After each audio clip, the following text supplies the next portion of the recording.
to proceed.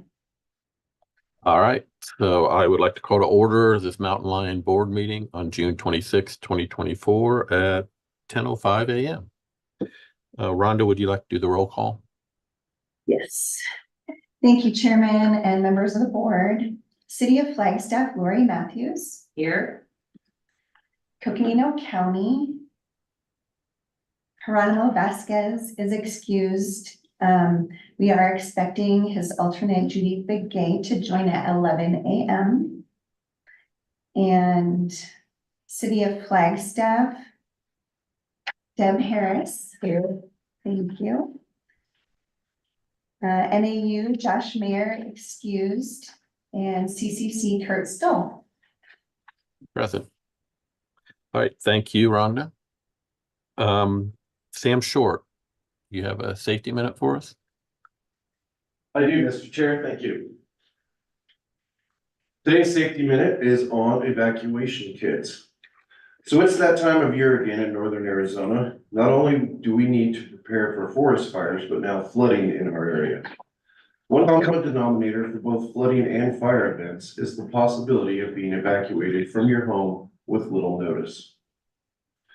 To help prepare for a possible evacuation scenario, we want to take a moment to go over a few important items you should include in an emergency evacuation kit. Starting with the battery-powered radio and batteries to go with it, a phone and other important devices along with their chargers, first aid kit, any identification documents that you might need or could not do without if they were to be lost, like social security cards, birth certificates, passports, deeds, things of that nature. Medications, anything specifically needed for pets or children, like medications, formula, diapers, etc. Extra blankets, towels, and clothing, water and non-perishable food, and extra cash. These items are only a few of the things you should consider adding to your emergency evacuation kit. Any items you take should be enough to last for 7 days at minimum, especially the medications, cash, food, etc. It is important that you and everyone in your household sit down and discuss what items you might need during a period of time when you are removed from your home unexpectedly and unable to return for days or possibly even weeks. Please consider putting together an emergency evacuation kit and having it ready to go in a moment's notice. Thank you and welcome to the Mountain Lion June board meeting. Thank you, Sam, for that presentation. Next, we have milestone anniversary, and that will be Heather.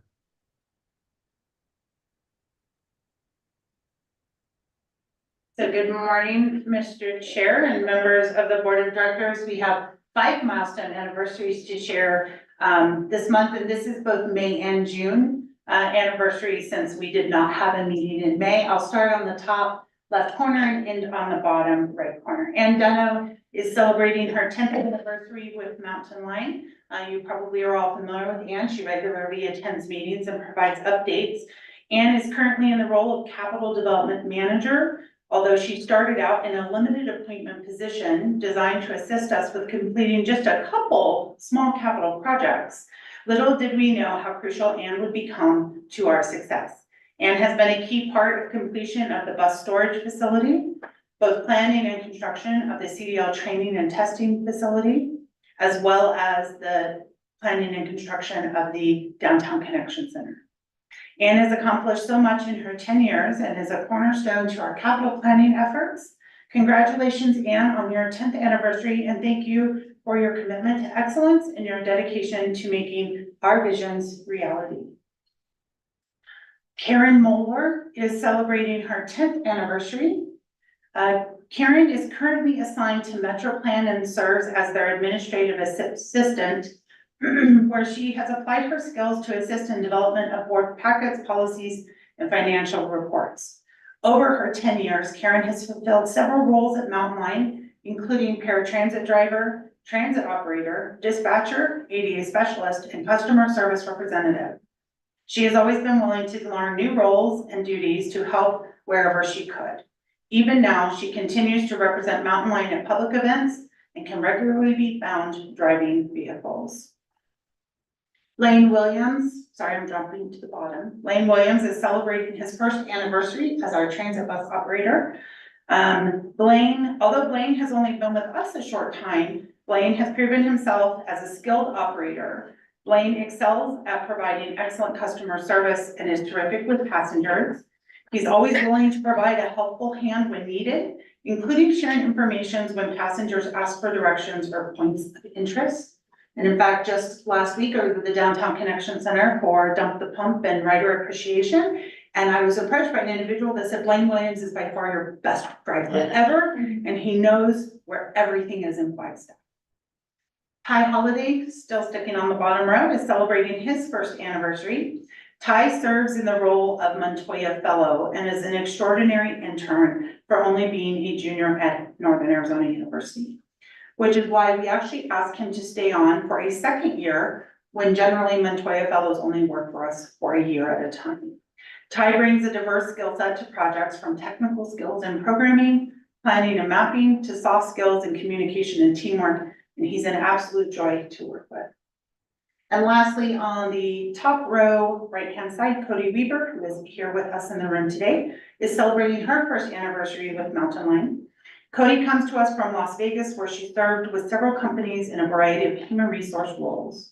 Cody has infused the Mountain Line Human Resource Department with an infectious energy and a commitment to improving efficiency and compliance during her time in her role. Congratulations on your first year. We look forward to working with you for many more years.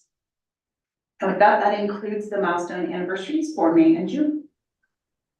Thank you, Heather, and congratulations to the employees with milestone anniversaries. The next item is to call to the public. There was no public comments submitted for the board meeting, and there is no public in presence at the board unless something has changed in the last few minutes. Yes, sir, that's correct. Yep. All right. So then we'll move on to the approval of minutes. Heather, go ahead, Heather. Yeah, I would actually recommend that we table this. The member of our board that would have been at one or the other of these meetings, we only have one member in the room. So I would suggest we table these to August when we have more of our regular members who would have been in attendance at these meetings available to provide their approval. Yes, Heather, I would agree. And so I would suggest that we'd also table both of the minutes for the meetings and then let them be on the next board meeting. Great. Okay. Any comments on that from the other board members in the room? I agree. Yeah, okay. Yes. Next item, action items are, the first one is FY25 proposed budget, and Josh is going to have a presentation. Hey, everyone. Adoption of the fiscal year 2025 budget is the final approval step in a really almost a year-long process, I guess, that we have shared with both the board of directors and the transit advisory committee. And it was several of you in attendance today, as alternates have probably not likely been following every detail through the budget development process, but thank you for your consideration of this summary to adopt it today. So with that said, we are recommending the board of directors approve the fiscal year 2025 budget with an operating budget of $12,980,454 and a capital budget of $70,388,838. This is a 10% increase to the operating budget over the fiscal year 2024. And with the various important capital projects that are taking place, it is the I was going to say one of, but it's actually the largest capital budget in Mountain Line history. Next slide, please. I just want to summarize the revenue side that we expect to use to pay for the budgeted expenses and projects. This has not been previously discussed. We would have discussed it in May, but there was a meeting change in May, so we're I'll summarize it today. Mountain Line is not, I'll say that Mountain Line is not a taxing authority. And as such, our revenue is dependent on the various partner sources that you see listed here. We have through a variety of operating agreements and grant sources and federal appropriations, as well as proceeds from passenger fares. Our predominant local source of revenue is the City of Flagstaff's transit tax. On this particular budget, it is unusual to have as large as a $7 million capital draw from the transit tax fund. However, as noted on the first slide, there are just quite a large capital budget, several capital projects that are actually majority federally funded, but we're fortunate to be able to take those on with the available local matching funds. We do have just over $60 million in federal revenue available from both competitive grant applications and federal appropriations. And just to note that the funds listed as ADOT operating funds are actually appropriated by each state to each state by the federal government for various mobility programs. So those are all federal sources there on the bottom. I think the other primary thing on this chart would be to note would be the local, the other local 7.8 million. A bit large chunk of that, about 7 million, is first mile, last mile bike and pedestrian improvements throughout the City of Flagstaff. That's a grant that Mountain Line received, but the City of Flagstaff is working those projects into their capital program. Next slide, please. So the 2020 proposed 2025 budget is for our day-to-day operations is a 10% increase over last year, the current year that we're in, fiscal year 2024.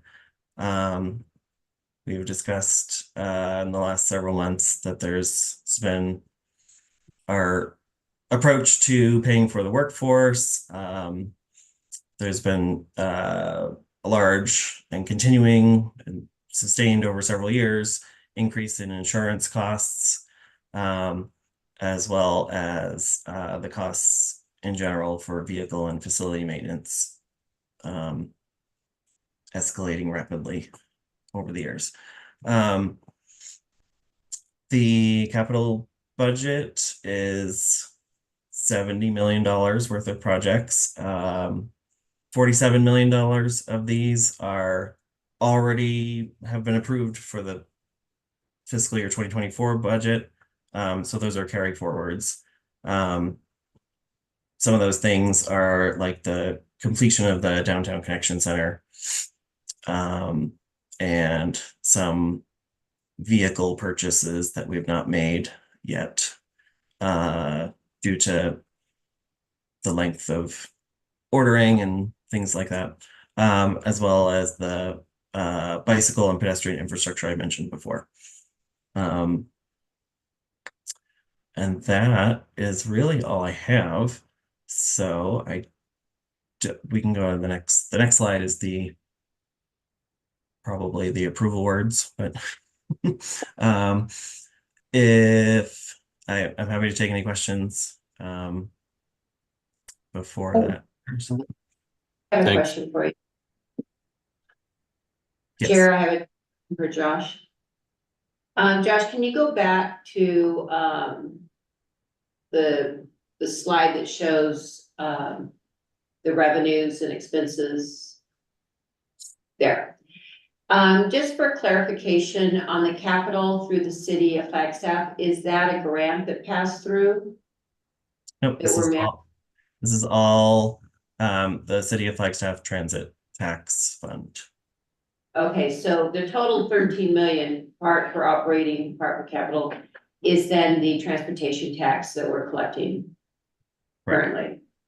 Okay, and then the other local is then more of the grants that we got for capital improvements. Correct.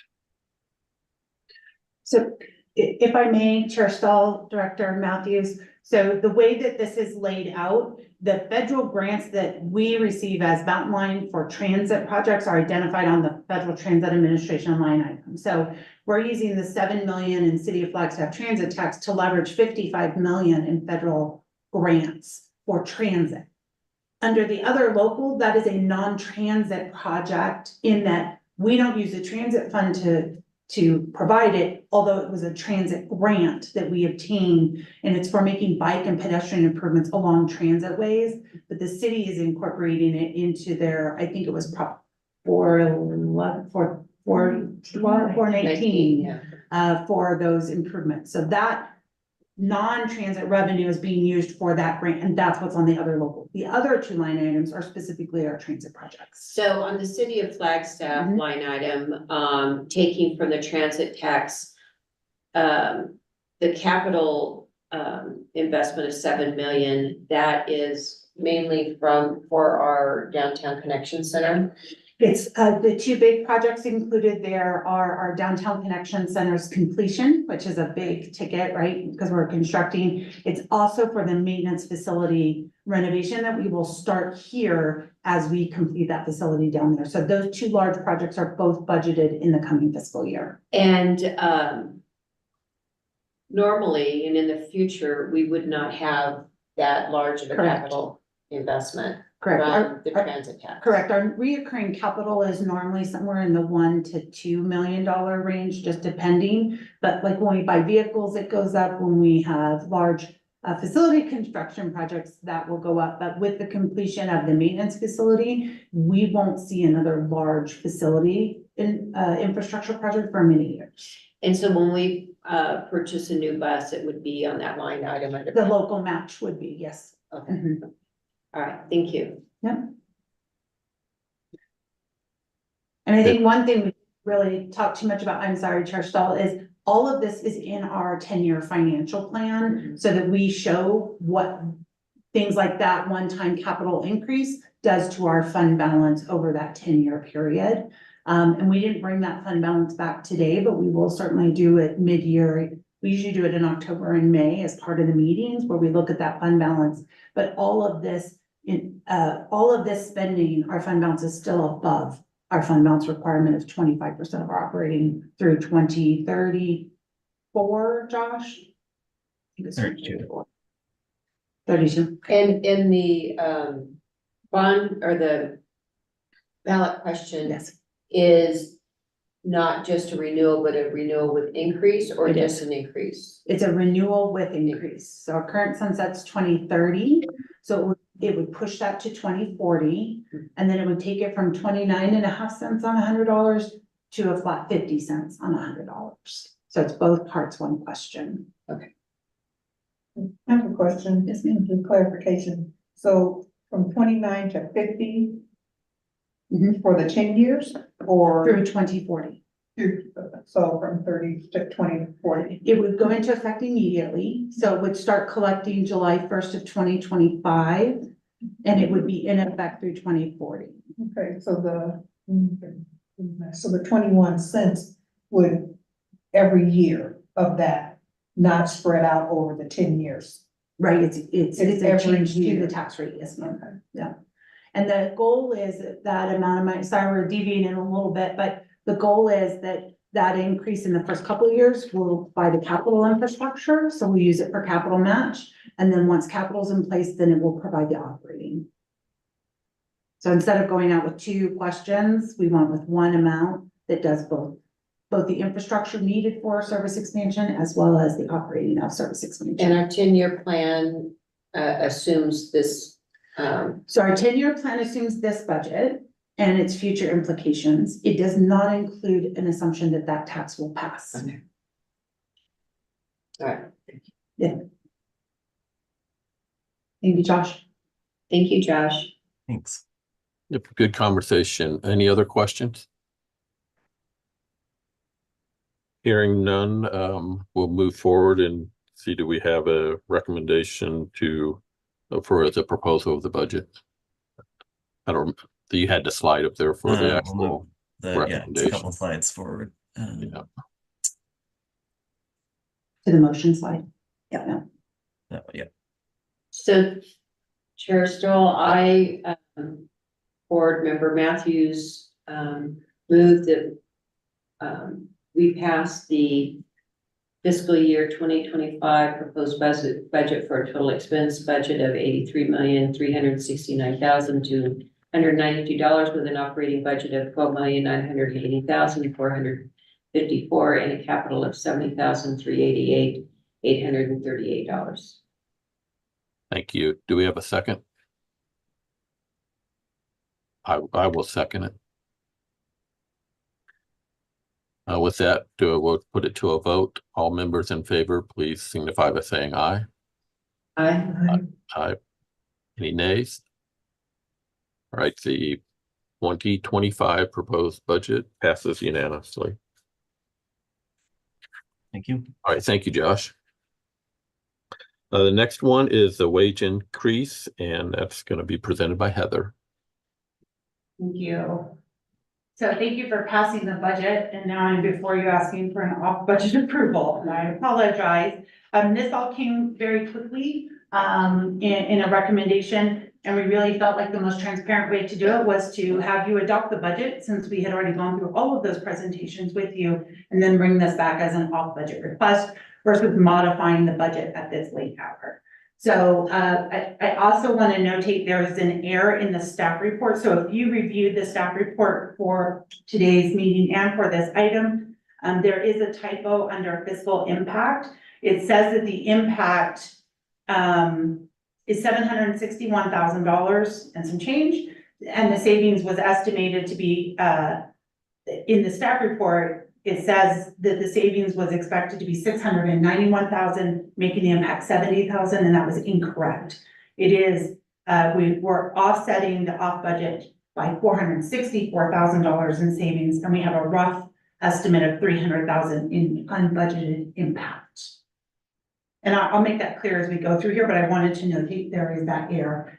It is only in the fiscal impact. It's correct everywhere else, so it's just not updated in the fiscal impact, so I apologize for that. So today, what we're here to talk about is that I am making a recommendation that you, the Board of Directors, consider and authorize the CEO and General Manager to increase the per hour wage for transit operators and our operations supervisors $5 per hour to increase competitiveness. I'm gonna say that word now, of these jobs in a very difficult workforce market. This change would be made effective immediately being July 1st. For these positions and all staff serving in these roles. So, as in the staff report, I wanted to share some background on where are we at with our wages today and where's the market at. So in July of 2020, we implemented the findings of the 2020 compensation study. So everyone here at Mountain Line received an adjustment to wages effective July 1st. And then there were no pay increases for the remainder of that fiscal year of 2021. In July of 2021, we introduced the longevity pay increases, which is our current pay plan. That pay plan recognizes on the anniversary of the position that you were in a pay increase of between 3 and 4.5%, depending on the role that you serve here at Mountain Line. In October of 2021, I approached the board because we started seeing fast food signs go up in town paying $3 more an hour than our positions were paying. And we asked for an across the board increase of $3 per hour for all positions. In January of 2022, the Flagstaff minimum wage increased by 50 cents an hour. We made no changes to our wages here at Mountain Line. In January of 2023, it went up another $1.30 an hour. Again, we made no changes to our wages here at Mountain Line, other than that reoccurring pay plan. And in January of 2024, minimum wage increased by another 60 cents. And at that time, we did ask for the board to approve a 60-cent increase for all hourly positions, and that wasn't changed. I have a question. Of course. Chair, I have a question. Yeah. Okay. Yes. So in the years that you did not ask for an increase, was it because your employees were already at that salary or at that minimum wage? So our minimum wage, all of our wages here at Mountain Line are above the existing minimum wage. So no one was impacted by the change to minimum wage other than the competitive nature of our wages. Okay, Yes, okay. okay? I think it would be helpful for future if you make that clear to people, because Okay, I'm not familiar, so that would be a natural question for me. of course, thank you. So what I'm recommending, I wanted to attach to your staff report is a wage table. What we did was we on the day that this topic really came up, and please understand, we have lost 7 operators since May 1st. We're already in reduced service. We're trying to get back to full service, and we feel like this has become a real critical moment in time for us as an agency. So we went out and we just started Googling CDL jobs in Flagstaff, Arizona. The table that was attached to the staff report, those are all positions that we consider localized, meaning they're home at the beginning or end of their shift. We thought that was really important too. So we're not comparing to over the road Swift truck driving jobs. We are comparing to Swire Coca-Cola, Knackered Beverage Delivery Service, Shamrock, Waste Management, City of Flagstaff, Coconino County, all of those. And really, we came up with that we were about $5 an hour on average less than those positions. Some of those are less than us and some of those are significantly higher than us, but on average, it was a $5 per hour difference. So our current starting wage is $22.06. We are recommending we move that just flat, $27.06 would be the change, and then all staff in those positions would be adjusted accordingly. This is roughly 50 operators, 10 operations supervisors, and I'll just add a caveat that that's what we're budgeted to have. That is not what we currently have employed. So this impact is based on what we have budgeted to have in these roles. It is not 100% of cost we will incur because some of these are vacant positions. I think we're at 35 operators right now, just as an example. So if we take those full-time positions as budgeted, we multiply it by the total hours of work available to them a year, whether they're actually working or taking vacation or sick leave, it's 124,000 hours times the $5 an hour. The impact with benefits, 22% ERE, because that's taxes, that's ASRS. Those are the things that we pay based on wages per hour. We did not account for benefit cost increasing across the board. It's just those things that are related to wages. So the total cost of the proposed change is $761,000. I did ask staff, what are the things that we potentially could save? And so you can see we have a large overtime budget of $173,000. And Josh did talk about that in our budget hearing or our budget conversation earlier this year. That's actually a doubling of any other overtime budget we have had as an agency, that $173,000. New hire training, this is that constant turn and burn that we are doing with new hires is $92,000. On-call wages, we can absorb that in this increase of above. Similarly, wage increases in the compensation study. So we can offset that $761,000 by about $464,000 in savings, making the total off-budget impact around $300,000. We'll just pause because that was a lot of numbers and I'd be happy to answer questions. Okay, so what do you do with your salary savings? Because if you're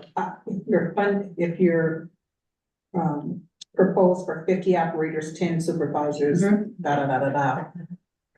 you don't have that right now. And you get the increase, what do you do with those salary savings? Because you don't have those 50 people. Right, so actually, when we present our budget to actual report later this year, what you're gonna see is every dime of savings for vacant positions is being consumed by overexpending overtime wages. So our overtime wages in fiscal year 2024, the year that we're currently in, is at $600,000. And it's budgeted at $58,000. And so the overtime is because the current people that you do have are picking up the slack of not having Right. the We- 15 people. Throughout the year, we've had periods of mandatory overtime where people were working 6 days a week. We were mandating that from them. We finally went into reduced service, thankfully, because we were able to reduce that mandatory overtime. And then when we reduced back further, we still have staff working that amount of overtime, which is a critical issue that we're going to talk through as well.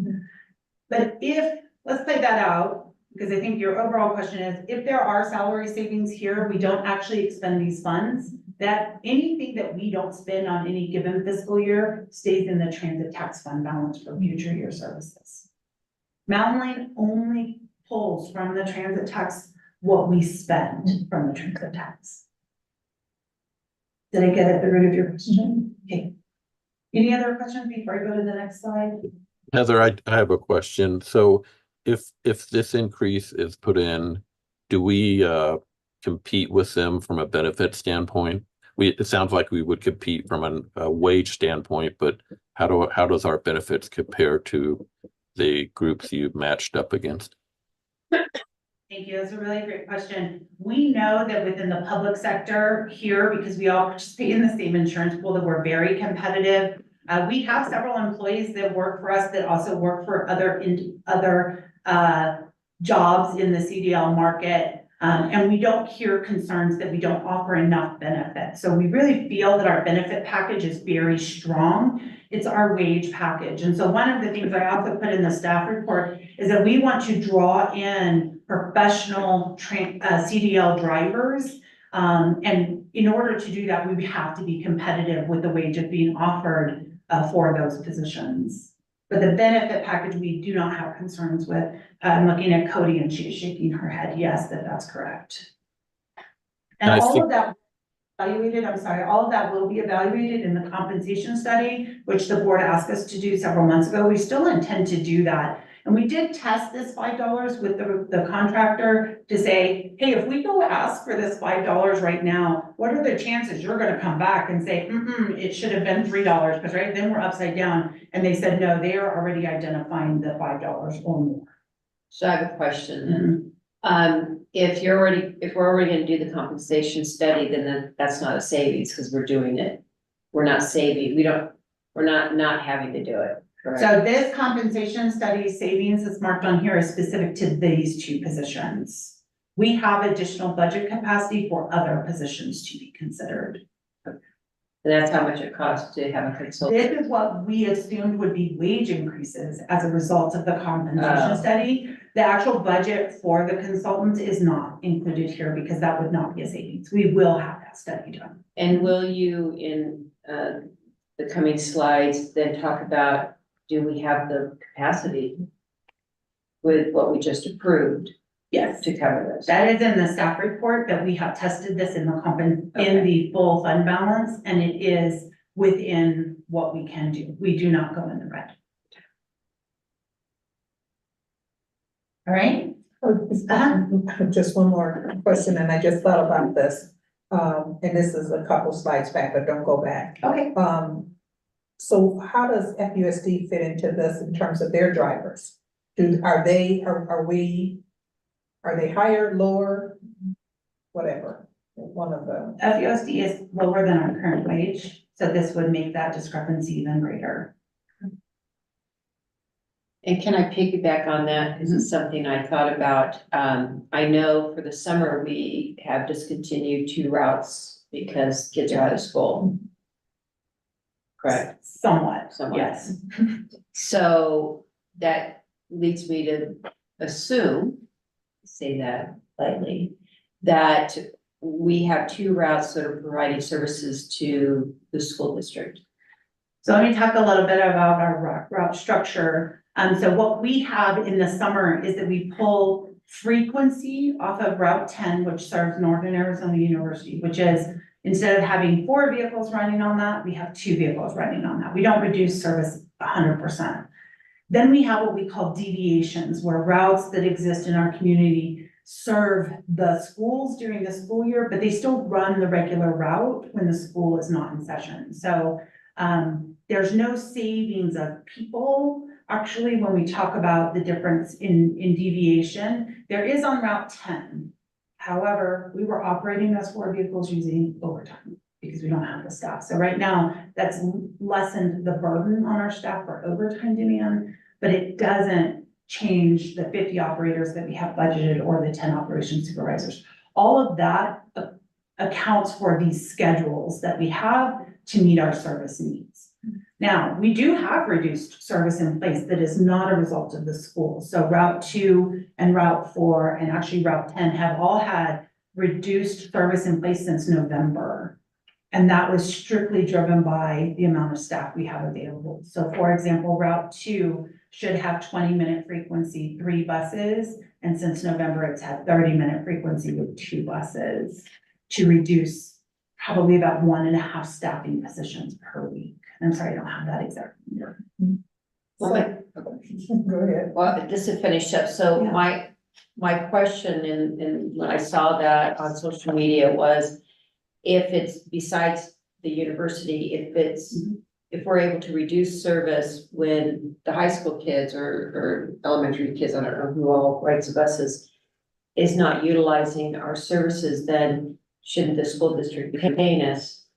Right. Because we're giving a route specifically to serve them and their kids. Sure, and I apologize, I maybe didn't explain it well. We actually do not have service that is reduced as a result of the school. We just don't go the same route.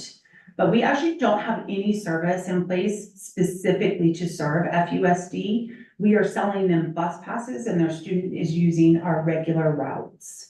So whether they're in school or out of school, we have the same service levels on our routes and we don't change our routing other than what we call a deviation.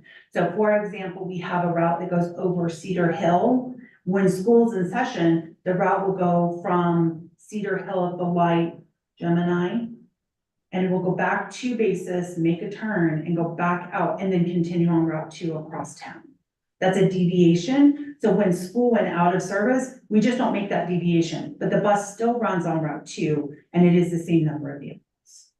Estella. And sorry, just to add, Mhm. the deviations are to serve charter schools that don't have the yellow bus service, so it has nothing to do with FUSD. Thank you. Just wanted to clarify. And the charter schools don't pay for us to provide, like Fala, I was thinking more of Fala. I know that there was discussions during the hospital conversation that kids pick up the bus there at the hospital and go to Fala. There's no, I don't believe there's any stops in between that and come back, and there's 2 routes. One is timed to where they get to school on time, and the other one is to get them back to that bus stop to then be dispersed to their homes. Correct, yeah, but that route can serve follow students, but not specific to follow students, so a regular general public person could ride that route as well, so it does stop at our normal routes. And FALA and all the other charter schools do not pay for this service. Maybe they should. Just saying. So with the MAU, the 10, Mhm. in this, because that specifically does serve NAU And off campus. and off-campus, housing. So when the students aren't here, you decrease the number of buses, so you go from 4 to 2. Correct. What's the ridership like during that time? Is it, do you have, Yeah. half full? I mean, is there any way of knowing how many people riding 10 are not students? There is, and I apologize, I don't have those numbers off the top of my head, but we'd be happy to get it to you, but that is part of the reason, right? So a lot of our service is built around demand. What does the community need? How many riders need access? And so especially with Route 10, what we saw is that we were leaving people behind at stops, both because of the vehicle size and because of the frequency. And so we addressed both of those issues and we almost doubled the ridership on that route. There was that kind of demand. Similarly, we have service that we oftentimes talk about how it serves FALA, but it does serve the entire Cheshire neighborhood. It serves Coconino Estates as you come in on Highway 180. There's several stops. We have a stop at Museum of Northern Arizona. So those routes are all designed to serve various community points. The schools are generally just one of them. And I did want to clarify that you are correct, that the schools do not contribute. The same, Northern Arizona University pays us for Route 10. FUSD, FALA, Northland Prep, they don't do that. However, their students all buy passes, and those passes go into the fairs that really contribute about $1 million towards our operating cost every year. And what about CCC? Because their students Yeah. are they're usually just residents that are going to school. So So we do have a pass program with CCC Okay. where those students can either buy passes from us directly or qualify through CCC for a pass. And I think they're faculty as well. Kurt, can you confirm as a CCC faculty member, do you have access to a transit pass? Yes, we do. So faculty and staff do. Yes, thank you. And that's our EcoPass program, just to expand on information. Our EcoPass program is where a business buys passes for their general population. City of Flagstaff does it for all employees, Coconino County does it, Northern Arizona University does it. So employees and students in that situation have passes. So, Mhm. so if NAU wasn't paying for Route 10 for the students, would you still do Route 10? We would. I don't know that we would do it with the exact frequency that we have in place, but Route 10, and we just had this conversation with Rick Tatter, the City of Flagstaff, and others, is Route 10 is a significant contributor to our ridership. And ridership drives our federal funding. And so, you know, the whole community benefits from things like the small transit intensive cities funding that we bring in that's based on ridership, that's based on frequency, et cetera. So yes, we would continue to provide that because there's a demand in the community for that service. Would it be the same frequency? I can't answer that question. Anything else before I move on? Okay, so some other considerations, and these are in your staff report as well. Some I can quantify, some I cannot. As mentioned earlier, our average annual overtime, we're scheduled to end this year at $622,000 in overtime. That's just the wages. That doesn't include the taxes and et cetera. So when you line that up against the 761,000 that's in the $5, we're very close. The other math that we've done is what does it cost us every time someone leaves? Every time we hire someone that isn't intending to stay or that doesn't possess the skill set that we need. And I want to be careful because I want us to continue investing in workforce, and that's not what I mean, but we need to hire higher quality employees, and cost of turnover is about $30,000 per employee. That's the amount of time HR spends in recruitment. That's the amount of money we spend on advertising, but that also goes into what overtime comes from other employees covering when that person leaves until we recruit somebody else. So 7 leaves over 8 weeks at $30,000 per leave. That's $210,000.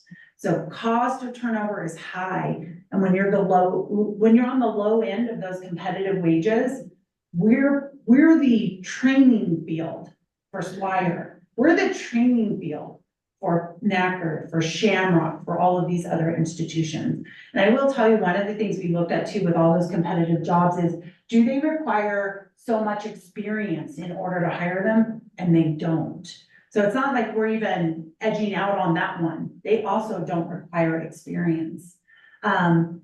If we continue in the situation that we're in of this turn and burn of hire and retrain and hire and retrain, we're actually looking at needing to add staffing positions to handle that because Cody and Sheldon are in our HR division. We only have 2 people. They're spending so much of their time recruiting and hiring that we're missing compliance issues. We're missing reporting issues. We're missing proactive training opportunities with our staff, which contributes to increase in safety incidents and reduction in customer service, all of those things. And so these are impacts that I don't even include in the table that are an important part of why I'm making the recommendation that I am.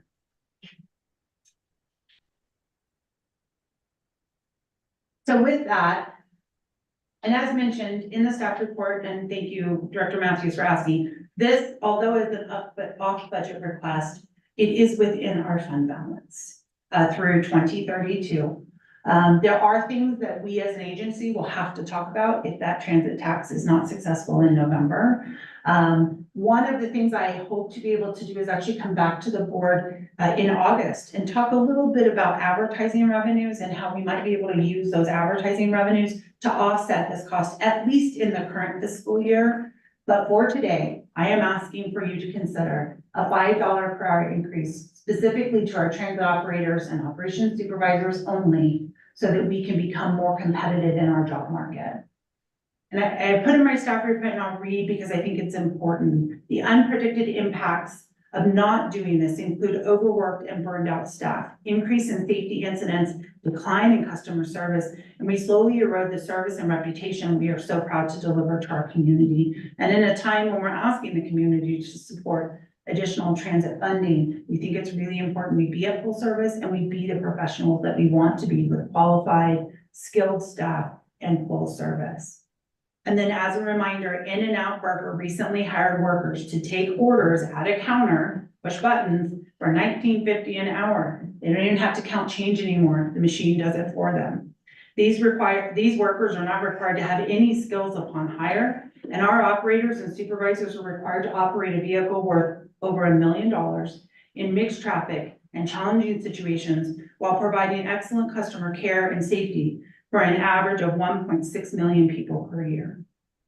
And lastly, I will just say, in 2002, our operators made 2 times the minimum wage, and today they're making 20% more than minimum wage. We feel like this change is key to changing how we attract and retain the right people that will allow us to double our programs in the coming years. And with that, I'd be happy to answer any final questions that you might have for me. Well, driving those buses are not an easy thing, as we all know, We because do, I'm right? I'm home. They were easy. They were not easy. Okay, I do have a couple of questions. So first of all, how many operators, drivers, the 50 and the 10, that's Yes. 60, right? 60 people. Okay, and then how many other staff do you have besides those 60? So we are full-time staff just below 100 people. Okay. So you can see the majority of our workforce sits in these 2 positions. Okay, all right.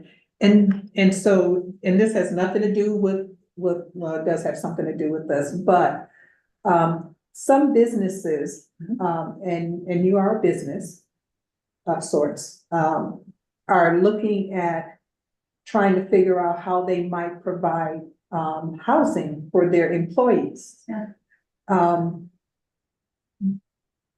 Has that conversation come up? Because that might, not provide housing, but subsidize or whatever. Right.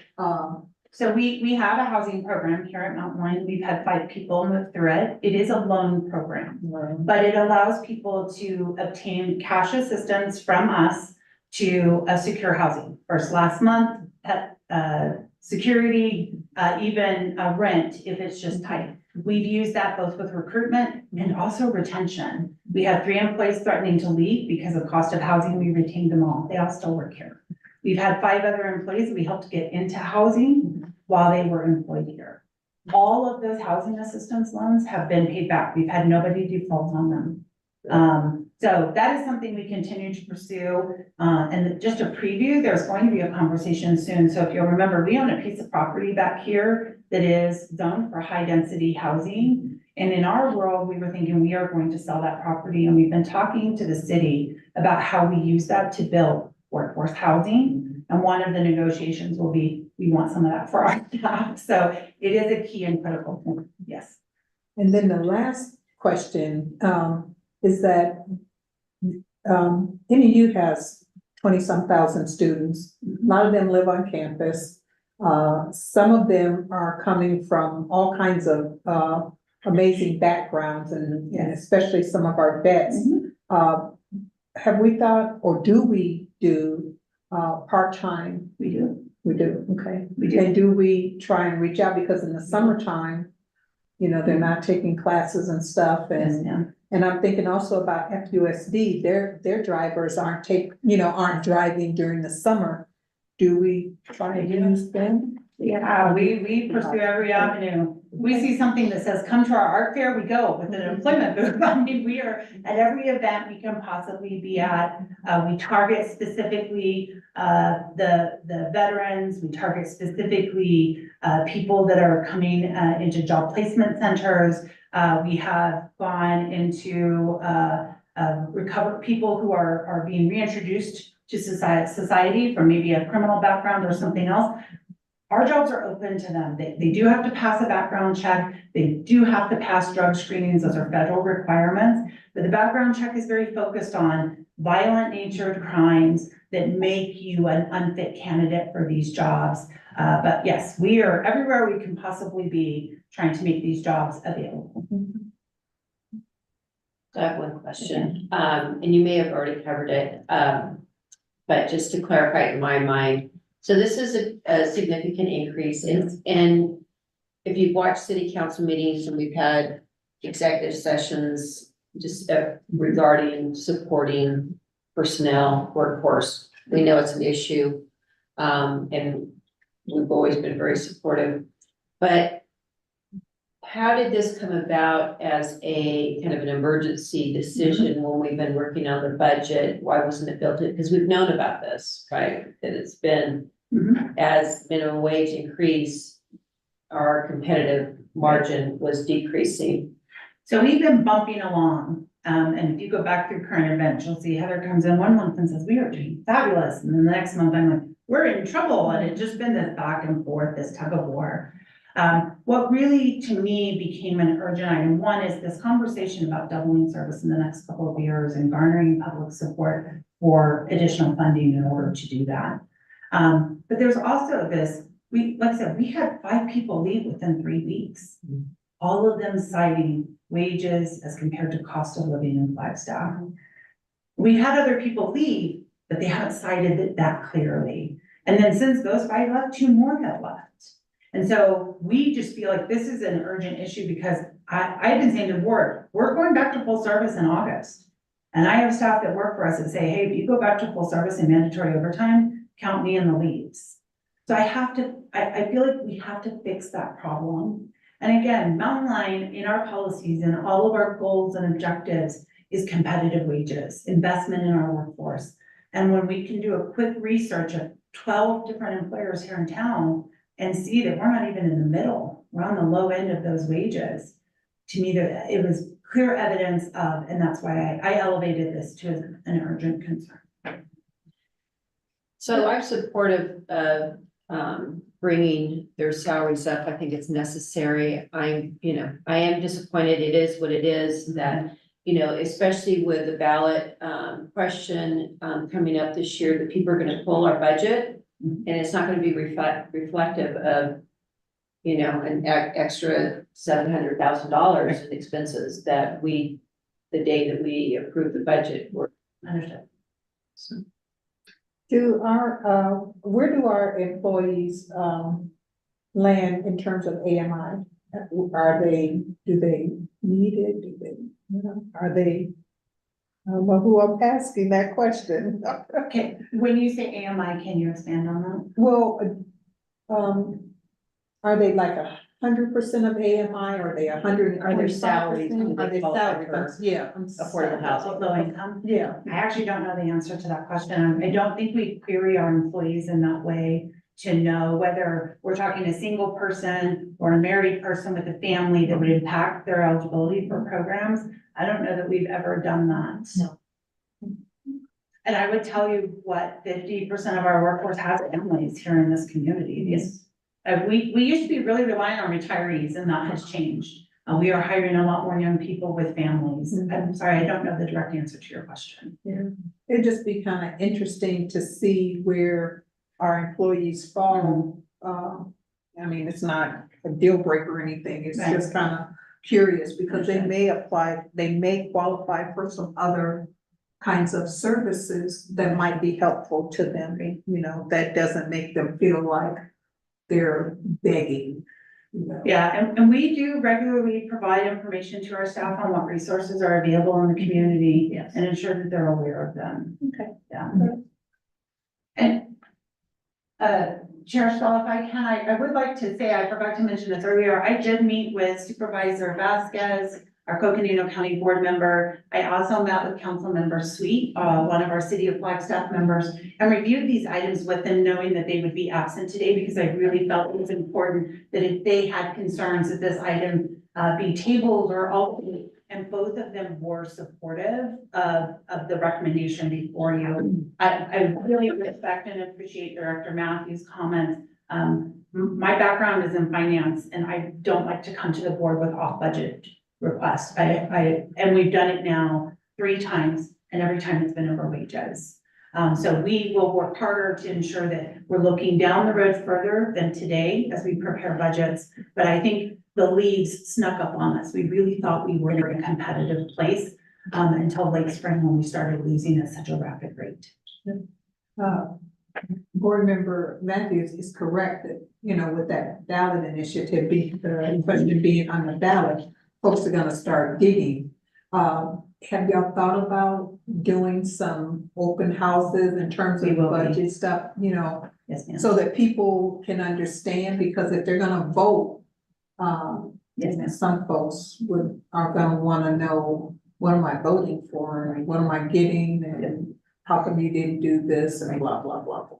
I think Jackie's online, and she can correct me if I'm wrong, but our goal is to really come back to the board with an education plan and timeline, so that the board feels informed about those pieces. And we do intend to do outreach to community groups, but open houses, invitations to the public, et cetera. And I think all of that would be included in those messages, is how we're using this funding and how that 10-year financial plan looks as a result of funding and budget implications, et cetera. Anything You wanna captured it. add? I don't have anything to add. There will be an aggressive education campaign on our end. Obviously, we know that's a huge part of making, voters understand what we have already done, and what we plan to do. Heather, I do have a question. I see this increase is going to help retain our current staff operators, but is this going to be able to bring in, I believe you'd mentioned 15 vacancies you have. Will that help bring in, is there an operator pool out there that you can draw from, or are we going to have to draw from someone that isn't currently trained in this area and then bring them on? So I will take a run at the question, and then I'll look to Cody, who does a lot of our outreach and recruitment with Sheldon. We believe that this will draw candidates. We believe this will change our ability to recruit. And that is based on how many applicants we see and how many start the process with us and then pull out because they received a higher offer. So we do believe that this can impact not just our retention, but our ability to recruit qualified candidates. Yes. Yeah, if I may say, Chairman Stahl, that from looking over many reports from Society of HR of SHRM and many other, the Bureau of Labor Statistics, one of the number one things that is going on right now is people are wanting money in their hands, which is wages. It's hard to say, even from an HR background, but it's true. Walmart's taking a stand towards giving their people bonuses and raises. They're stepping back from the benefits so that they can focus more on wages and retention for their families. And Annap's doing it here. I believe Sam's Club, which is part of Walmart, is starting to do it. So yes, I highly believe, and I'm very confident that the wage increase will help give us those drivers, because we have drivers who are wanting to come. They're just waiting for their wages, and me and Sheldon collect those calls saying, well, can you guys give me a little more? And then we're kind of stuck saying, not at the moment. But with this, we can confidently say that these wages will be allowed to them and they can start coming over because they want to come back home and work. So that's one of the big ideas that Heather was stating, was when they come home, they can finally be home with their families and work and receive a wage that they can maintain and stay in Flagstaff. So on the $5 per hour increase, are the operators, all paid the same or based on years of service and merit increases? Our operators are on a 10-step table that is based on years of service. Currently, Mountain Line does not offer a merit or pay for performance increase that changes their base pay. We have bonus programs that are paid for performance, non-base building changes that are still in our budget. The operators themselves that are spread across that 10-step table, which goes from $22 an hour to, I think it is just over $35 an hour, So that's what they're getting paid now. somewhere in that range. And so the range will now be $27 an hour to 42. Yes. And the supervisors? The supervisors start at 24 an hour. And then go up to 37. Okay. 38. And again, that's based on how long they've been with the agency. And most of our operations supervisors, well, I'm very pleased to report, we have one external, someone who came to us to that position externally for the first time in a long time. Most of our ops are promotions. They're operators that develop skills, that show qualities, traits, characteristics of leadership. And so we move them into the operations supervisor role. And the difference between the two positions is about 4.5%. So the starting point for an operator is about 4.5% below the starting place for an ops supervisors. So those steps, they kind of mirror each other at 4.5% difference. Just another question, and this is about training, so I'm jumping back. Yes, ma'am. So, do we pay for training? We do. So the $22 an hour that we keep talking about is if you come to Mountain Line with a CDL and with 6 months of experience.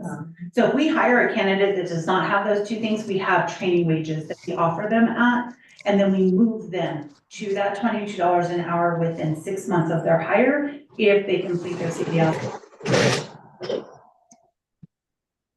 And do we work with WIOA, for their programs We have, and stuff? I have just recently started a conversation with a colleague that works there, Regina, about how we could collaborate to improve that. We do work with CCC on their CDL driver program. We're there every week talking to those folks about this job and bringing those folks over. And one of the compliments is if they have already gone through CCC CDL program, they can come to us with already a real big step forward on the CDL that we need them to have. Because ours is a little different than that training program because we require the passenger endorsement. But yes, so the workforce group here in town is a great option that Regina and I have just started talking about how to complement each other and be sure that our jobs are available, that they're training for our jobs, et cetera. But CCC has been a great training option for us as well. I mentioned that because some of their programs, and I can't remember, they got a couple of different ones, can pay for their training. Correct. And you can keep your training. That's Do something exactly else. what Regina suggested. She was at the CDL ribbon cutting event and her and I chatted, yes. So Just stay on top of that one. I will. I know that they're having some staff changes and turnover and stuff. Okay. And so you're just gonna have to. Yeah. So just for clarification, maybe it's for Cody or Heather, top of the scale for a supervisor with this increase, we'll put them at about 87,000 a year. 87,363. And operators, the top of the scale would put them at 83,000. Sounds about right. Yes. It's a pretty healthy salary. That's after 10 years of service. Yeah. And the other thing, and there's lots of articles in our world that we see about how overtime gets people to the 6 figures in an operator position. So even if you're, not paying, again, our concern with overtime is it's burnout, it's fatigue, it's difficult scheduling, right? To make sure they get their rest cycles. And then you have the decline in safety, the concerns about a decline in safety, the responsibility for ensuring they have adequate rest, work-life balance, which we all know we keep reading about in the headlines, right? And so we really believe that this change can return us to a full-time workforce, and we'll follow up when we bring you the reports. I know that can't sway your decision, but please know Mountain Line is dedicated to making sure you have information to know the performance of these recommendations. Okay, good conversation. Do we have any other questions? I see Judy has joined us. We're talking about item 8, the wage increase. I didn't know if, Judy, you had any questions. I know you kind of jumped in the middle of it before we moved forward.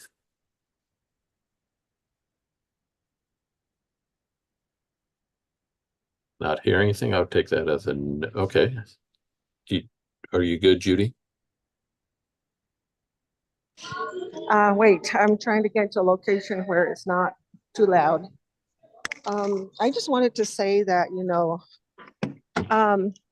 first of all, the bus drivers have been really underpaid for years. And they have to pay for their own certifications. They have to make sure that, they comply with all the requirements of certifications and other stuff. And they just pay out of their own pocket, and that costs a lot. Drug screening, all sorts of stuff that they do. And I just want to say that it's just like the teachers, we're losing a lot of teachers only because we're not paying them enough. And now it's really affecting our educational system. And they're part of the educational system, but this is Mountain Line. But I think, I see them doing a good job, and I see them that, they're really trying. And for a person to stay in for over 10 years, in the same position to try to, make a difference, I think, that they should be compensated for that. And so it makes them want to go to work. Some people driving a long ways just to come to work.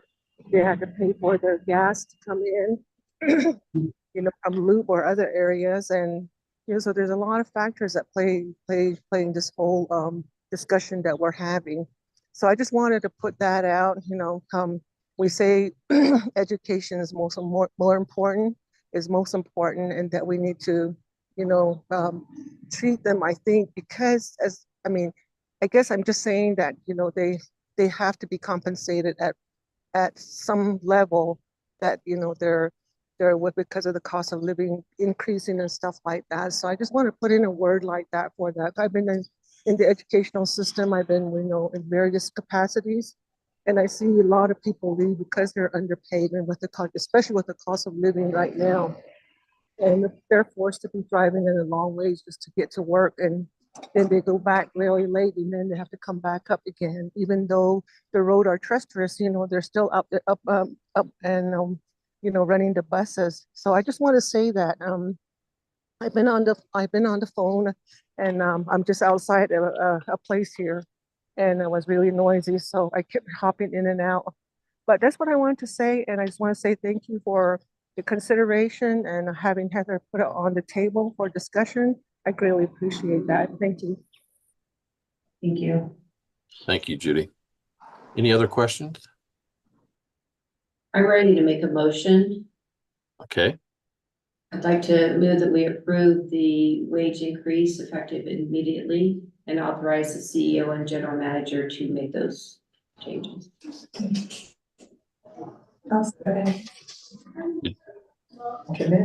did we get a second? You did, yeah. Councilmember.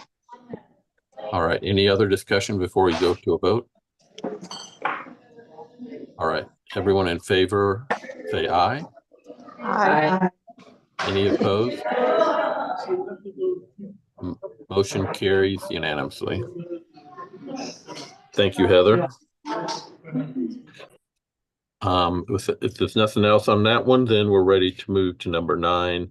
This is also Heather's going to present the expand the reduced fare program. Thank you. So Mr. Chair and members of the board, this was actually on the agenda in April and was tabled due to time. We thought we'd do it in May, and then that meeting got canceled. So here we are finally to talk about expansion of the reduced fare program. So what I am recommending is that we expand our reduced fare program to allow individuals with a low income eligibility, as well as those who are active military and or veterans, to qualify for our reduced fare program. And I'll show you here, this is our fares as they exist today, and you can see reduced fare is about half. It's a half fare program. So what I as an adult pay is $1.25 each way. Those who qualify for reduced fare, which is currently youth between 7 and 17, those who are over the age of 60, and those who qualify under the markers of disabled or Medicare pay half of that, or 60 cents. That's for a one-way fare. Medicare is a federally directed requirement. So if you qualify for Medicare, you qualify for our reduced fare program. We in-house have a qualification process for disabled individuals that require them to obtain a doctor's note that are then ADA specialist reviews. So we are proposing to add, like I said, low income, active military, and veterans to the eligible candidates for reduced fare. I wanted to also demonstrate how much it is if you're not talking about, oh, sorry, that's a different thing. Let me stick with this one. So this would allow those individuals to qualify in active military and veterans. We will be able to pull that from their military status information. And I want to say, and I did say it in the staff report, we are not proposing that we start to determine who qualifies as low income. We want to use any low income certification to qualify them. So from qualifications for food stamps or assisted housing, or I don't know, a variety of programs. Our goal was to work with Coconino County Health and Human Services to help us define this program and the application process. But this is a step towards what we all have previously talked about regarding zero fare. We're not ready for that. We're not ready to make that recommendation. And in fact, some of the effort around the transit tax increase has really put zero fare on the back burner. However, we could implement this reduced fare program without an impact to our fares, because we think this will make transit more accessible to more people. So you'll attract enough people to offset this new discount that's being introduced. In addition to that, we do already have what we call a discounted fare program. This allows human service agencies to buy passes from us at a reduced rate. This will obviously give them the ability to buy more, because a lot of the individuals they serve probably already qualify for the reduced fare program. And so they're getting that reduced even further. And that will allow us to also consider and add monthly passes to those contract agreements. Currently, they can only buy day passes under those discounted fare agreements. This would allow them to buy monthly passes. So instead of giving an individual 20 one-day monthly passes, they could actually give them that monthly pass that helps them secure living, secure a job, or whatever it is that they are helping manage for that individual. Some examples of programs that take advantage of the discounted fare program is Catholic Social Services, Health and Human Services, King Street, our Pathways program, I'm not going to come up with our justice program here in town, the DUI court as one example. So we think that, this is just another thing that we can advance under this umbrella of increasing our reduced fare program. And I will just say again, we do not think that this expansion impacts the revenue or the fare that we are collecting, because we see it being offset by an increase in ridership. And with that, that's everything that I have in my presentation, but I'd be happy to answer any questions. Thank Do you you. have any, Any questions for her? sorry, Chair, I have a question. Do you have then a guesstimate of how many individuals that will open this opportunity up to? I don't. So there's a couple of things that I would say on that. We know there are people not using our service because they can't afford the fare.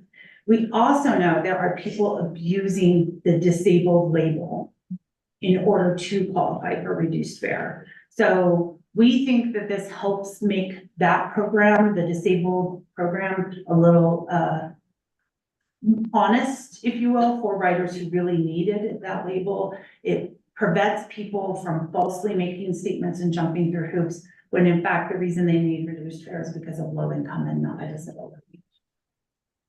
We just think this will make that program more accessible to more people in our community. And I'm sorry, I don't have them. That's right. Any other questions or comments? All right, do I have a motion for the recommendation from Heather to expand the reduced fare program?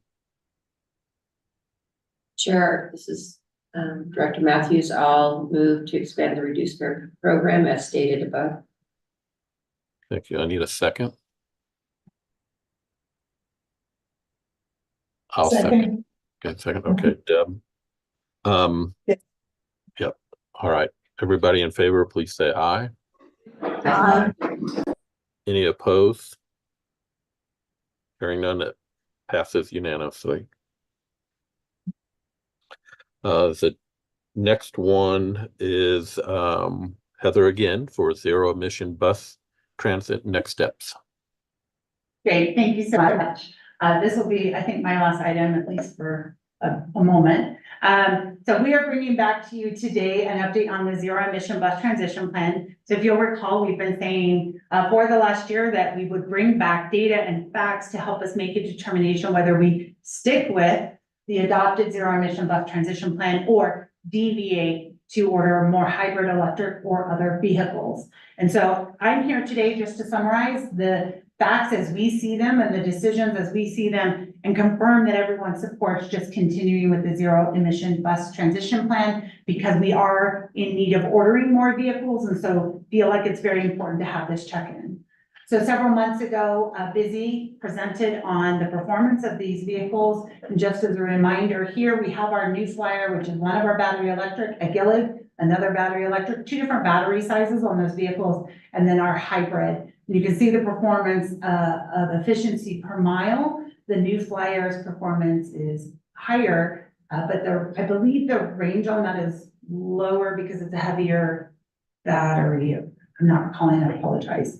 But we also compared it to other agencies. And so Mountain Line is a sister system in Missoula, Montana, and their measurement there in the purple dotted is a Proterra specifically, which is one bus manufacturer we don't have here, but a manufacturer of battery electric buses. And then comparison to Foothill Transit, as well as San Joaquin Regional Transit District, both of those in California, operating mixed fleets. And so really this was we felt a good report that the vehicles are operating efficiently and well in our community. We also looked at energy cost per mile. Again, you can see across the three different types of vehicles or manufacturers we have here, the hybrids are the highest energy cost per mile. And that's mostly because those two battery electrics are still being charged here at night in non-peak demand windows. And then again, we like to compare ourselves to Mountain Line, Missoula Mountain Line, because the community is so much like us here. University, hill setting, same size, etc. Another piece of making a decision to go to zero emission or continuing with the zero emission bus transition plan was, can we charge them? So this site plan that Ann presented a couple months ago has now been approved by the city, and we're working with them to gain the Army Corps of Engineers confirmation that this interim plan, that kind of triangle where the red circle is at, will become our interim operations center during the Rio construction. So we need the Army Corps to confirm that we're out of their way and we're still waiting for that. However, what I really wanted to show you here is that red circle does include the ability to implement one overhead charger to support on-route charging as per our zero emission bus transition plan. And as indicated in the staff report, with implementation of this overhead charger, we will then have two overhead chargers available for charging these vehicles, one here at our main facility, one downtown. And then of course, we still have our backup, a plug-in charger available as well. And then the last piece to making a determination on how to proceed with our zero emission bus transition plan and whether to stick with battery electric or deviate is, do we have a procurement option? We're very pleased to see that Federal Transit Administration is now encouraging joint or cooperative procurements. This is something that they've gone back and forth on over my career here at Mountain Line, but they just recently issued that they really want us using joint procurement opportunities. So we do have the Washington State contract still available. It's what we bought our two existing battery electrics through. They have done all the work for us. It saves us about 6 months of effort to write the procurement and award it. And it is a commonly adopted and used joint procurement around the United States. And I'll just note that from the date that we tell them we'd like to order these buses, it will be at least 24 months before they are delivered to us. So that's a key reason for the check-in today. So, before I move on, I will note one thing. 2 years ago, when we bought those two vehicles, there were 4 or 5 bus manufacturers in the industry. Today, we have 2. So our concern is that those 2 manufacturers cannot produce the total quantity of vehicles that have been ordered in each of the last 3 years alone. So we feel like time is of the essence, considering that these are 2 years out. We have vehicles that their maintenance cost is going to continue to increase because they're reaching end of life now instead of beginning of life. And so for cost efficiency reasons, replacement is appropriate. Our transit asset management plan supports it. Federal Transit Administration supports it. We have all the steps necessary to do it. We feel like the battery electric buses have performed well and don't see a reason not to buy more of them. But again, wanted to confirm that you all, I guess, don't see it otherwise before we place this order. I don't actually need action today. I'm more looking for feedback that if you disagree that we need to agendize this, hold off on purchasing more vehicles and come back this fall with a broader discussion. I have a question. I remember the last report that you presented on the performance. It was about 50% on the road on the electric vehicles. Yes. Has that changed? Yes, those vehicles are now being used all day long, every day. What we're doing, I'll look to Steve a little bit, who has taken over oversight of our fleet division, but they send one bus out, and when it comes out, we put the other one in its place so that we're covering kind of that route all day long with battery electric vehicles. But those vehicles are now in service regularly. We are not seeing the same maintenance issues that we saw when we first took delivery, which I think we said a couple months ago, that's normal. We went through that with the hybrids when we first took them too. There was that learning curve to getting them in your community and running, but those vehicles are performing well now. We'll have an updated report again this fall. And we don't have any problems with this altitude in terms of buses, electric buses. We haven't seen any issues. Our biggest concern with the battery electric buses was that we would need to implement and run diesel heaters. So please understand, our hybrids right now, they are clean burning vehicles because of the hybrid technology. So putting a battery electric bus in place with a diesel heater, and actually that vehicle when running with the heater on, the emissions are higher than our hybrids. So that was our one concern based on our climate and our weather. Generally speaking, we anticipated that the batteries themselves put off enough warmth for that small amount of time that people are actually on vehicles. And think about it too, people get on bundled up. We don't really need to run heaters. We never ran those heaters last winter. And so these vehicles, any new vehicles we purchase, we do not plan to buy heaters in them. And then what about, you know, of course, we listen to the news, I do. And last year when what broke loose all over the country, especially in New York, cars weren't starting. People were pushing them. Is that an issue with our buses?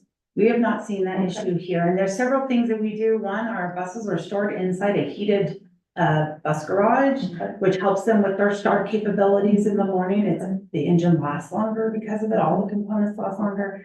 But we don't see those kind of deep cold temperatures here either. Good to know. Okay, any other questions? All right, thanks, Heather. We'll give you a break and we'll turn it over to Busy. Great. Thank you, Chair Saul, directors. Next slide, please, Rhonda. So this is my final report on the triennial review. So this is an audit that's conducted by the Federal Transit Administration, FTA, every 3 years. And it's not truly an audit. It's very much just a chance to review policies, procedures, make sure everything is in compliance with FTA's regulations.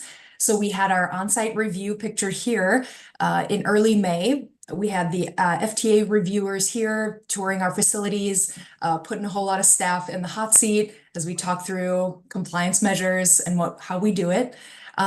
They reviewed 23 areas and 159 questions. And overall, we did great. I'm really excited. Huge kudos to staff. The results were that we do have 5 deficiencies found over 3 review areas. Next slide, please, Rhonda.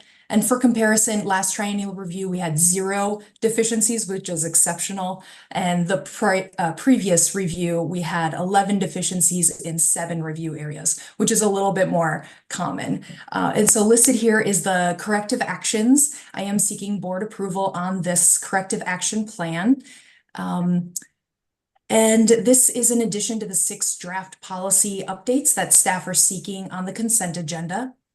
And while deadlines are either August 23rd or October 23rd, staff believe we're going to resolve all deficiencies prior to July 23rd when we get the final report. And so staying in compliance takes every single person at Mountain Line. It's a huge, heavy lift every day, and just appreciate all staff and administrators doing everything we can to stay in compliance. The results of this review are definitely indicative of strong work by our staff. So wanted to give everybody a huge kudos there. And with that, I'd be happy to answer any questions you may have. Thank you, Busy. Any questions for Busy?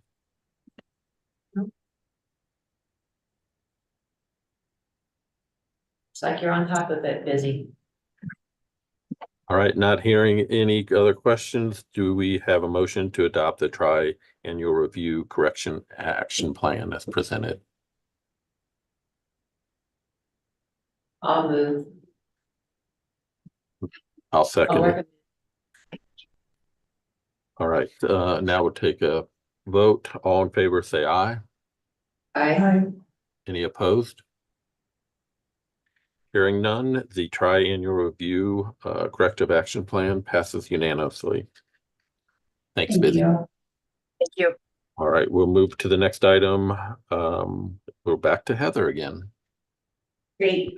This is our last discussion and action item before the lengthy part of the agenda, which is mostly consent and progress reports. So it is time for my annual review, and I'm recommending we change how that review is done. Not all of you were here a year ago when we did my review, but I hope maybe Director Matthews remembered. One of the comments that I made after we concluded last year's review is using this method may have become a little stale.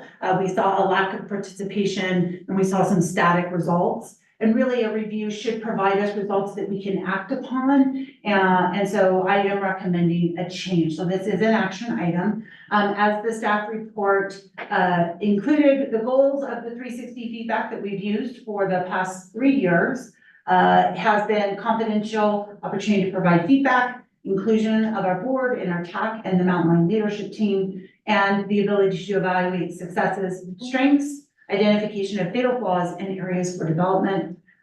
I believe the recommended change will still provide us with all of those things. I have talked with Cody Weaver about this. We just recently did a very similar process for Kate Morley, the executive director for MetroPlan. Remember, MetroPlan works within Mountain Line's employment structure. And so Kate used a very similar process with her board of directors. So the new review process is really a shared partnership between Cody and myself and all of you. And I want to be really transparent that my expectation is that if I tell you something that is not true, Cody has full permission to come to you and say, that's not accurate. It's really an important thing to me in this process is that Cody will be included in a consultant in all of these presentations. So the new review process will include HR sending out the survey to the board and the TAC, as well as staff here at Mountain Line, which I would identify as leadership here. HR will then summarize those results. So I actually won't see people's comments. I won't be able to pick apart and see who wrote what. If they, in fact, want to say Heather smells, I won't know who said it. Those results will be available by August 1st so that I can then agendize and make presentation to the board in August. My anniversary is August 21st, so I'd like to get this done before that year-end anniversary. As in the past, I will make recommendations on priorities and goals for my position and the agency. And then lastly, we will have the opportunity to update those priorities and goals based on the strategic plan work done in October of each year. I just wanted to reveal there are 2 different survey tools just based on who is participating. So the board and TAC would receive a very similar survey with a rank of 1 to 5 or 6 different questions here, and then 4 open-ended questions where they can provide, where you all and the Transit Advisory Committee can provide a narrative response. And then similarly, we would ask staff a rank of 1 to 5 questions, but they have more questions and they are really meant around to give you the TAC, you the board and the TAC an idea of how I act as a leader and how it's perceived by our team here. And then they too will have 2 open-ended questions. I know I went through this pretty quick because they're attached to the staff report, so I don't want to spend a lot of time on it, but I'd be happy to go back and go over any of that. And so ultimately, I'm asking the board to adopt this new survey tool that HR is ready to administer. The rest of it is pretty much the same. It's just moving away from the 360 tool of Zinger-Folkman into this tool. And I will say this change does save us around $2,000 to $5,000 a year because that's what we were paying Lancaster Consulting to administer that survey and then coach me through results. So with that, I would be happy to answer any questions or hear your concerns about this change. Thank you. Do we have any questions for Heather?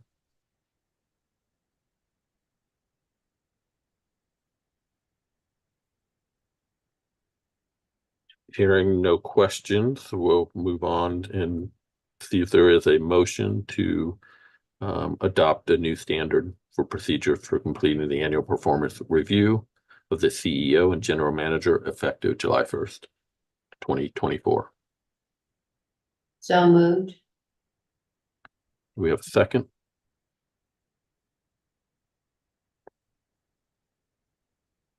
I'll second. Okay, so I didn't hear that. Do we have a second? Yes, from Deb Harris. Okay. All right, we'll move to a vote. All in favor, say aye. Aye. Aye. Any opposed?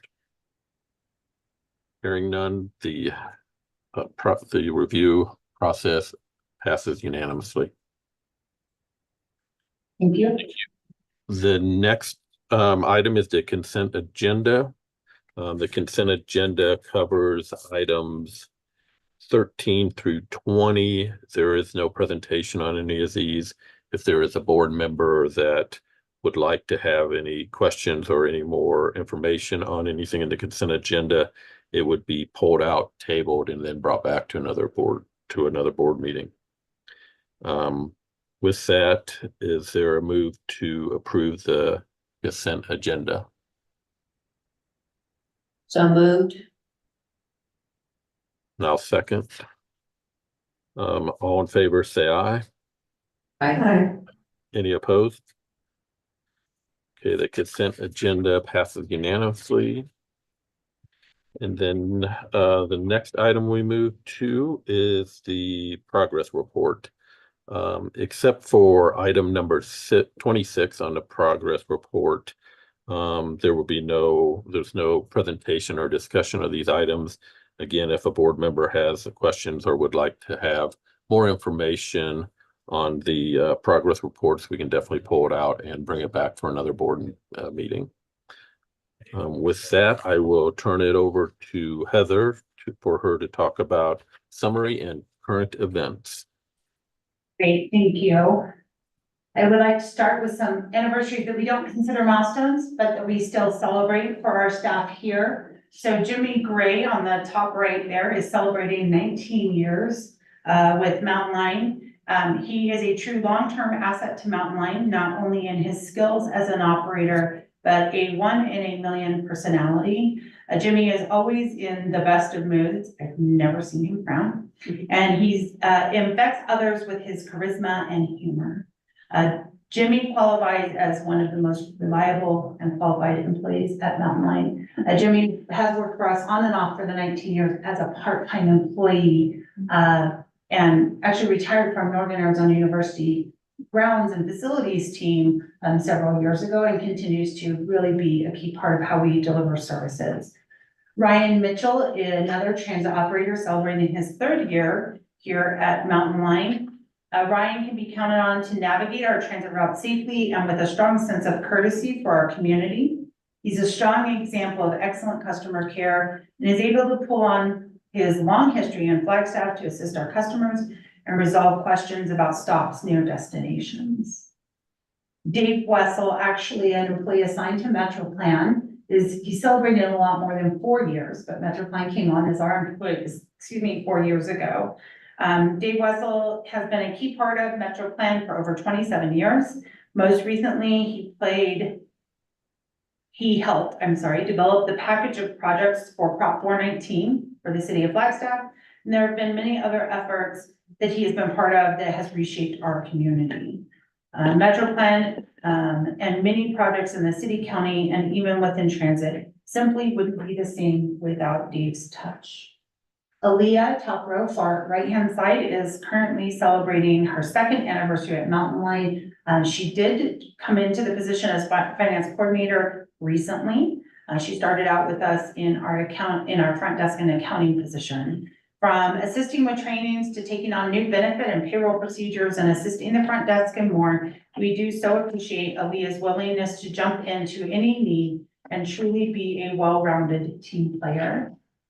And the last 2 anniversaries, we have Mike Langen, who is a transit bus operator. He has been with us for 2 years. Michael is a transit bus operator and without a doubt is a shining example of capable and fulfilling all aspects of his job. Above all, he is safe. Michael excels at assisting Mountain Line passengers and enjoys being part of the Flagstaff community and assisting them in getting there where they need to go. And we cannot end the meeting without recognizing Rhonda Cashman, celebrating 13 years in her role as clerk of the board. Rhonda is a dedicated member of our team. She is dependable and organized in her support of the board and TAC meetings, but goes above and beyond in assisting staff with scheduling, meetings, and travel. She also chairs our wellness committee and regularly plans, coordinates events, and conversations that encourage staff to give time and attention to our health. And I could not do my job without her. I can't even manage my schedule without Rhonda. So congratulations, Rhonda, and thank you. Thank you. A couple of other updates. If you didn't know, we had a ribbon cutting at the CDL course in May. So just a couple fun photos from that actual ribbon cutting with Northern Arizona University and a couple of our board members photoed here. It was really a well-attended event. It was a lot of fun. There were a lot of smiles and celebrations. Unlike another event that was held here, we actually did not allow people to drive the buses around the course, and I wish we would have done that because what fun that was. But the top left-hand photo is our staff here at Mountain Line, with the right-hand photo on the top being the contractors that were engaged and involved in getting this project done, including our partners at NAU and Arizona Public Service. Bottom is a photo of me and Bjorn from NAU with the elected officials that were able to attend that event. And then you can just see some of the crowd gathering. And as mentioned before, the CDL is being used by ourselves and Northern Arizona University, as well as CCC for their CDL truck driving program. This event did elicit interest from some of our partners from all over Northern Arizona. So we are currently talking to Navajo Transit, as well as Hopi Sinum, Cottonwood, and Sedona about the options to use the CDL to improve the transit workforce across Northern Arizona. Our team is working on expansion planning for Route 8. This would be one of the first things that we look to improve if we are successful in November. So in the photo at the bottom, you can see the blue line. We currently go out to Thompson, which is where the old Daily Sun office is at, and we make a little loop and head back into town. If we expand Route 8 all the way out, it would actually go to Woody Mountain Road, and that would allow us to serve a lot of that housing that is being developed along that corridor. And this is just a picture of the team. They went out, they looked at how do we make some of these improvements on a roadway that we know that is likely to be further developed or built out in the coming years, and where do we put stops? So exciting day for that team, and I appreciate them making that effort. We are refreshing our bus stops. The roasts did not magically disappear. These bus stops, unlike our other stops, cannot be fully removed because of the malachite rock wrapping the legs of these shelters. So normally we remove the whole shelter. In this situation, they came in and they took the roof off of the shelter. They look quite funny if you've seen them around town. And that roof is now being rehabbed at our partners at Southwest Fabrication. And it will be returned in a restored and much better condition to ensure our passengers have a safe, shady space to wait that does not leak water. We are looking at improving a bus stop through an opportunity with a development happening in the old Sizzler location at Route 66 in Banning. For years, we have wanted to move this stop. You can see we are right against, we operate in the right of way, which means we really have a sign sitting beside a public sidewalk. This is in front of Tacos Los Altos here, just our neighbor here to the west. We don't have any property to do anything more than what you see. These conditions are less than ideal. So we've been working with the business that's looking at coming into the old Sizzler on how we can not just improve the bus stop, but also add a shelter. It's been a much needed amenity to improve our system for many years. The site plan has currently been approved by the city, and the developer is sending plans and public improvement permits to ADOT. So this is all along the ADOT roadway. And once approved, then we will submit our bus stop encroachment permit.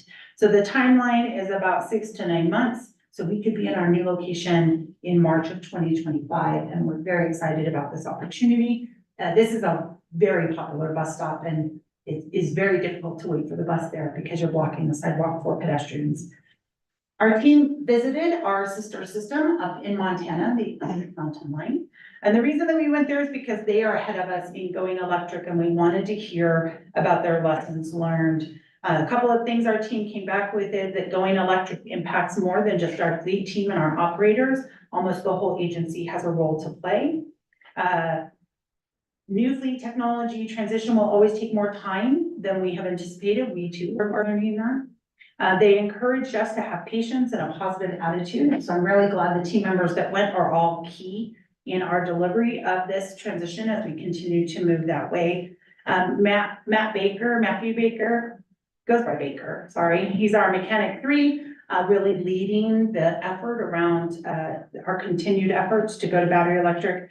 They've been able to talk shop with the Missoula lead mechanic, and we will be able to implement some of those lessons. I just wanted to share a couple of photos. Here's the team all in front of their building. I was asked at the TAC meeting, and I will confirm they were first. They were outlined first. There's actually 3 of us across the United States. The debate is whether Missoula was first or West Virginia was first, but they were definitely first. Recently took 2 of our staff members to the Community Transportation Association of America, CTAA. They held a bus rodeo for 35-foot bus operators for the first time. In the right-hand column, the driver standing closest to us is our driver, Matt Kimmons.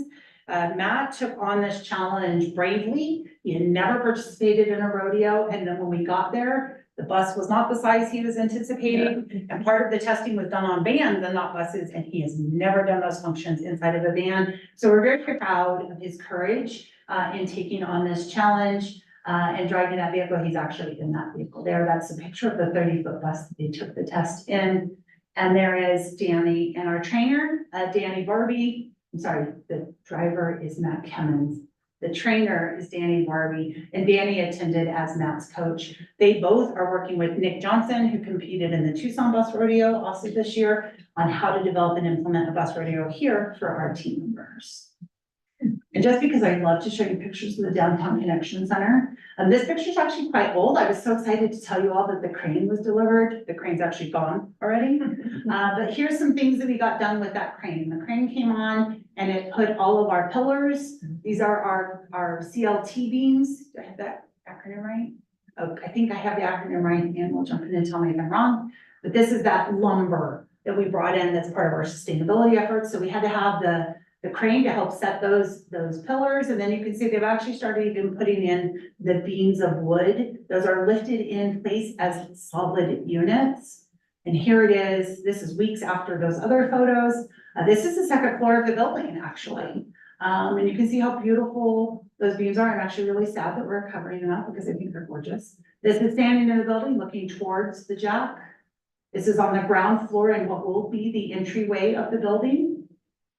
This is the driver's break room area, also on the ground floor. And this is the second floor of the building to show you some of the open concept of where we will cross. So you can see the open areas in the lower left-hand side of the photo and kind of central of the photo. Those are open spaces. And that's because we're bringing the sunlight all the way down to the first floor in those open spaces. One of them will also contain a stairwell. And we had a DCC beam signing. I guess this is a thing. I've never built a facility, so I didn't know this. So before the crane left, they invited our team and our contractors teams down to actually sign the beam. You can see all of our names here. And they were so kind that even those of us who couldn't be here, they wrote our names on this beam that is now safely in place inside that new building. It will actually be covered up. None of us will see it, but it's nice to know that our names will live inside of that building as part of the team that developed it. And lastly, I just think these were beautiful shots. This is where we're at today. You can see that rough line that we saw in all of the renderings. Here's the patio upstairs, outside, and this is the entryway to the building. So very exciting stuff. We are moving right along, still on schedule, and so exciting. MetroPlan hosted the State Transportation Board dinner at our CDL testing course, and little did we know how much fun that would be. I want to start by thanking Dave Doss, our operations manager. He's in the photo there on the far left. Nick Johnson, and Danny Bose, one of our newer ops supervisors. They were there on site and they gave people a turn at driving the bus. You can see Executive Director Kate Morley there getting ready to leave. She's breaking all the rules with a phone in her hand. Right. So the vehicle is safely parked at this point in time.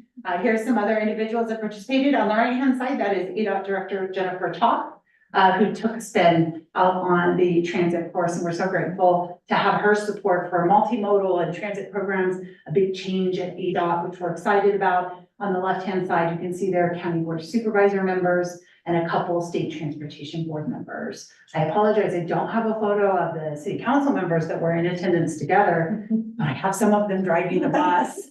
So here we have Lori driving the bus and Councilmember Harris. I don't know who the gentleman is on the left. I think he's with Ardura, but his joy at driving the bus was infectious. So really a fun event, and we are grateful that MetroPlan included us because the State Transportation Board should talk transit, we don't. And this was a way to introduce transit into those conversations. We actually will be participating in the Rural Transportation Summit and helping lead up to five sessions on transit at that summit, which normally transit is not part of. And so just very glad to continue advancing transit.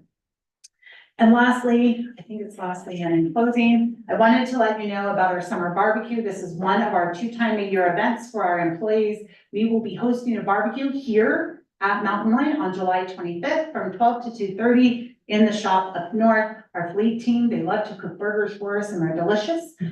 So please join us for an afternoon of food, games, and fun. If you'd like more information on the event, please let Rhonda know. And with that concludes my current events report. Can I ask a question? Oh, go ahead. Go ahead. And you don't have to go back to any slide, but when you were talking about extending the service to Thompson. Yes. And so you probably know my next question. When are we gonna extend the service down High Country? So the service down through High Country is part of our 5-year plan. So it is something we will continue evaluating as we get that funding. So first, we have to have the funding in place, and then we have to design that service to ensure that we're serving it appropriately. So right now, the way it's been drafted, and Estella or Busy online too can jump in at any point in time, it's designed to be part of an airport service. And the demand of a neighborhood is very different than the demand of a business. And so we're trying to figure that out and find out how do we get better service into that neighborhood. Well, I think we're missing an opportunity, because, you know, people, if you're not at that front of the complex, right there, a block, that apartment building that's there, and the apartment that's going in on across the street, and then the hotel, you'll be able to access right there on Lake Mary Road. But if you go one block south, or 2 blocks, you know, some of us who live back there, you know, it's a mile, and I'm not gonna walk a mile to a bus stop. Understood. You know, and that's just not me, that's other people too. Right. And so I just think that we're missing an opportunity, because to me, and of course, I'm not a planner, but it's like I turn off of Lake Mary and I go all the way down High Country, and then there's a turnaround up there, and you can turn around and come right back, or I should say up there, but down there to the airport. Yeah. And it just seems like so many more people would just come right off of where they're living and walk a block or 2 to High Country and take a bus. And so I was just wondering, Yeah. what, you know, why Thompson got the nod and the other ones didn't, So I'll answer it in 2 parts. Route 8 has been part of our service planning since 2016 when we renewed the tax. Mhm. So that's why it will be the first priority. It's also, the environment is a little more conducive to the way transit is operated than High Country. But that doesn't mean we can't serve High Country, but we still need to go back to the drawing board, because like I said, the 5-year plan shows it within the airport route. And we do not believe that the airport should be a high priority service right now, because the airport only has so many arrivals and departures. Okay, the language, per day. So taking a bus all the way to the airport and back every 20 minutes, every 30 minutes, when the end destination has no demand for that. So we have to figure out how to craft that route.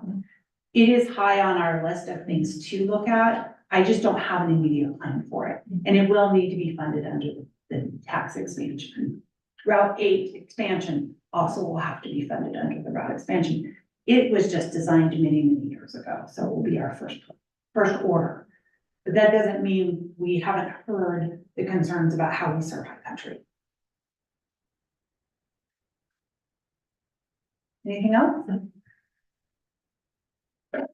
All right. Thank you, Heather, for the update on all the current events and the progress that's being made. That's our last item. The next board meeting is scheduled for August 21st, 2024. And before I adjourn, I want to just open it back up to the board members and see if they had any other questions or comments on today's meeting.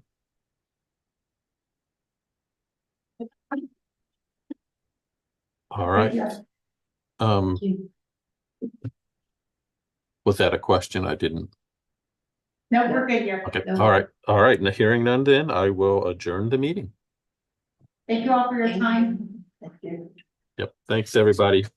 Have a good rest of the Thank you. day.